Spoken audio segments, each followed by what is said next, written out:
ছাত্ৰসকল, আজি আমি পঢ়িম নট্যবিধি আৰু সত্ৰবিধিৰ বিষয়ে। নট্যবিধি আৰু সত্ৰবিধি ব্যাকৰণৰ এটা অতি গুৰুত্বপূৰ্ণ অংগ। তোমালোকে জানা যে অসমীয়া ভাষাত দন্ত্য ন আৰু মূৰ্ধন্য ন আৰু দন্ত্য স আৰু মূৰ্ধন্য সৰ মাজত উচ্চাৰণৰ কোনো পাৰ্থক্য নাই। আমি দন্ত্য ন আৰু মূৰ্ধন্য ন এই দুইটা থকা শব্দবোৰ উচ্চাৰণ একে পাওঁ। তেনেদৰে দন্ত্য স আৰু মূৰ্ধন্য স এই দুইটা বৰ্ণ থকা শব্দৰ উচ্চাৰণবোৰো আমি একেই পাওঁ। গতিকে নট্যবিধি আৰু সত্ৰবিধিৰ জৰিয়তে তোমালোকে গম পাবা যে কোনবোৰ শব্দত দন্ত্য ন হয়, কোনবোৰ শব্দত মূৰ্ধন্য ন হয়, কোনবোৰ শব্দত দন্ত্য স হয়, কোনবোৰ শব্দত মূৰ্ধন্য স হয়। আমি যিহেতু উচ্চাৰণত একেই, কিন্তু লিখোঁতে বেলেগ বেলেগ ধৰণে লিখিবলগীয়া হয়। কিছুমান শব্দত তোমাৰ দন্ত্য ন হয়, কিছুমান শব্দত মূৰ্ধন্য ন হয়, কিছুমান শব্দত দন্ত্য স হয়, কিছুমান শব্দত মূৰ্ধন্য স হয়। গতিকে আমি লিখোঁতে প্ৰায় বানানৰ ভুল কৰোঁ। গতিকে নট্যবিধি আৰু সত্ৰবিধি জানিলে তোমালোকৰ বানানৰ ভালেখিনি শুদ্ধতা আহিব বুলি আশা কৰিব পাৰি। এতিয়া তোমালোকৰ প্ৰথমে মই পঢ়িছোঁ নট্যবিধিৰ বিষয়ে।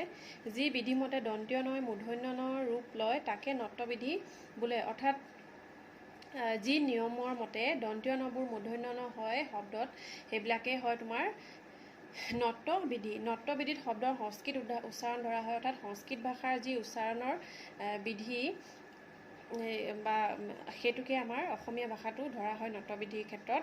নট্যবিধিৰ নিয়মসমূহ একোটা পদতে থকা ৰি, ৰ আৰু মূৰ্ধন্য সৰ পাছত থকা দন্ত্য ন মূৰ্ধন্য ন হয়। পদ মানে তোমালোকে জানা অৰ্থযুক্ত শব্দবোৰকে পদ বুলি কোৱা হয়, বা ক'ব পাৰোঁ পদবোৰ হ'ল একোটা অৰ্থযুক্ত শব্দ।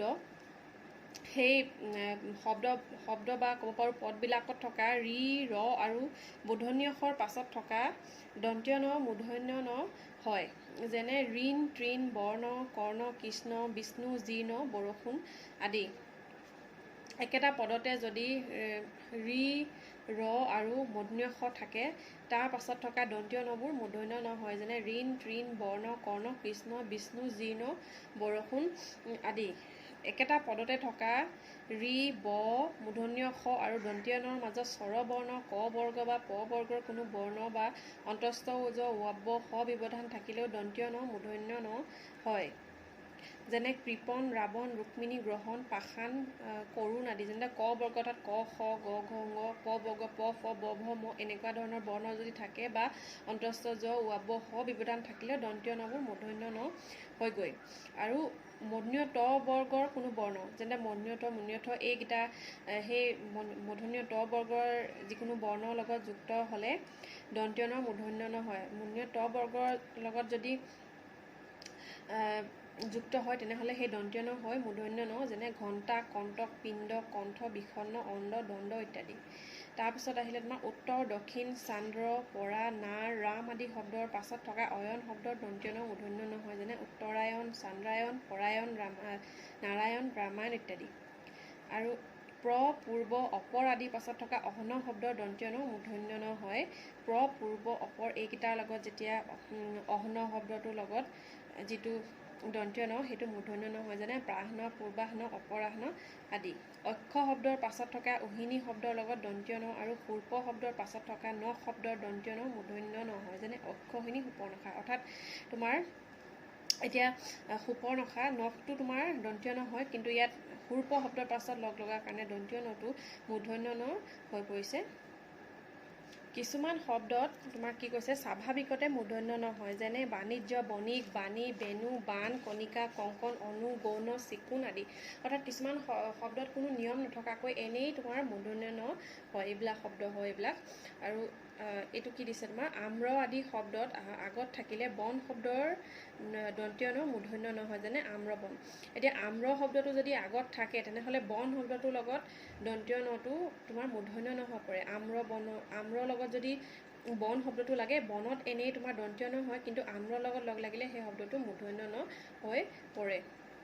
ইয়াৰ পাছত আহিলে তোমাৰ সত্ৰবিধি। যি বিধি মতে দন্ত্য স মূৰ্ধন্য স হয় সেই বিধিকে সত্ৰবিধি বোলে। যিবোৰ নিয়ম অনুসৰণ কৰি পেলাই দন্ত্য নবোৰ মূৰ্ধন্য ন হয় তাকে তোমাৰ সত্ৰবিধি বোলে। সত্ৰবিধিৰ নিয়মসমূহ হ'ল অ, আ ভিন্ন অন্য স্বৰবৰ্ণ বা ক বা ৰৰ পাছত থকা প্ৰত্যয়ৰ দন্ত্য স মূৰ্ধন্য স হয়। যেনে ঋষি, শ্ৰী চৰণেষু, মুৰ্মূৰ্ষ, ভৱিষ্যত, শুশ্ৰূষা আদি। অ আৰু আৰ বাহিৰে বেলেগ স্বৰবৰ্ণ বা ক বা ৰৰ পাছত থকা যদি ক বা ৰৰ পাছত যদি কিবা প্ৰত্যয় লাগে তেনেহ'লে সেই প্ৰত্যয়ৰ দন্তীয় স মূৰ্ধন্য খ হয়। যেনে ঋষি চি চৰণীসু মুমুৰ্ষ ভৱিষ্যত শুশ্ৰূষা। ইয়াৰ পিছত আহিলে মূৰ্ধন্য ত বৰ্গৰ বৰ্ণৰ লগত যুক্ত দন্তীয় স মূৰ্ধন্য খ হয়। যেনে কষ্ট, দুষ্ট, উষ্ট, মিষ্ট আদি। মূৰ্ধন্য ত বৰ্গত কৈছিলোঁ যে মূৰ্ধন্য ত বৰ্গৰ সেই পাঁচটা বৰ্গৰ বৰ্ণৰ লগত যুক্ত হ'লে দন্তীয় স মূৰ্ধন্য খ হয়। যেনে কষ্ট, দুষ্ট, উষ্ট, মিষ্ট আদি। ই কাৰান্ত আৰু হচৌ কাৰান্ত উপসৰ্গৰ পাছত থকা স্থা, শীত, শীচ, লচ আদি ধাতুৰ দন্তীয় দ মূৰ্ধন্য স হয়। যেনে নিষেধ, বিষাদ, প্ৰতিষ্ঠা, অভিলাষ, অনুষ্ঠান, নিষাদ, অভিষেক আদি। তোমালোকৰ ধাতুৰ বিষয়ে হয়তো তোমালোকে জানা বা ধাতুৰ বিষয়ে তোমালোকক এটা পাঠ দিম, সেই পাঠত তোমালোকে গম পাবা ধাতু কাক বোলে। গতিকে এই ধাতুৰ বিষয়ে এটা নিয়ম আহিছে ইয়াত সত্ৰবিধি, সেইটো তোমালোকে মনত ৰাখিবা। ইয়াৰ পিছত আহিছে ভূমি, গু, অংগু শব্দৰ পাছত থকা স্থা শব্দৰ দন্তীয় স আৰু যুধি শব্দৰ পাছত থকা স্থিৰ শব্দৰ দন্তীয় স মূৰ্ধন্য স হয়। যেনে ভূমি, গু, অংগু এইকেইটা শব্দৰ পাছত থকা যদি স্থা লাগে তেনেহ'লে স্থা শব্দৰ দন্তীয়া স আৰু যুধিষ্ঠিৰ শব্দৰ পাছত থকা স্থিৰ শব্দৰ দন্তীয় স মূৰ্ধন্য স হয়। যেনে ভূমিষ্ঠ, গুষ্ঠ, অংগুষ্ঠ, যুধিষ্ঠিৰ। অৰ্থাৎ কোৱা হৈছে যে ভূমি, গু, অংগু ইয়াৰ পাছত যদি এইটো লাগে দন্তীয়া শৈথ আস্থ, তাত এইটো যদি লাগে দন্তীয়া শৈথ আস্থা, এইটো যদি লাগে তেনেহ'লে কি হয়, এই দন্তীয়া শৈথ আস্থটো তোমাৰ সেইটো মূৰ্ধন্য শৈথ আস্থলৈ পৰিণত হয়। যেনে যুধি শব্দৰ পাছত স্থিৰ শব্দ, এইটো মণিয়া শৈথ আস্থ আছে, কিন্তু যুধি শব্দৰ পাছত লাগিলে সেইটো মণিয়া শৈথ আস্থলৈ পৰিণত হয়। যেনে ভূমিৰ পাছত এইটো দন্তীয়া শৈথ আস্থটো ইয়াত মণিয়া শৈথ আস্থ হৈ যাব। তেনেদৰে গু শব্দৰ পাছত দন্তীয়া শৈথ আস্থটো মণিয়া শৈথ আস্থ হৈ যাব। অংগুৰ পাছত এইটো মণিয়া শৈথ আস্থ হৈ যাব। আৰু যুধি পাছত এই দন্তীয়া শৈথ আস্থটো মণিয়া শৈথ আস্থ হৈ এইটো যুধিষ্ঠিৰ হৈ পৰিছে।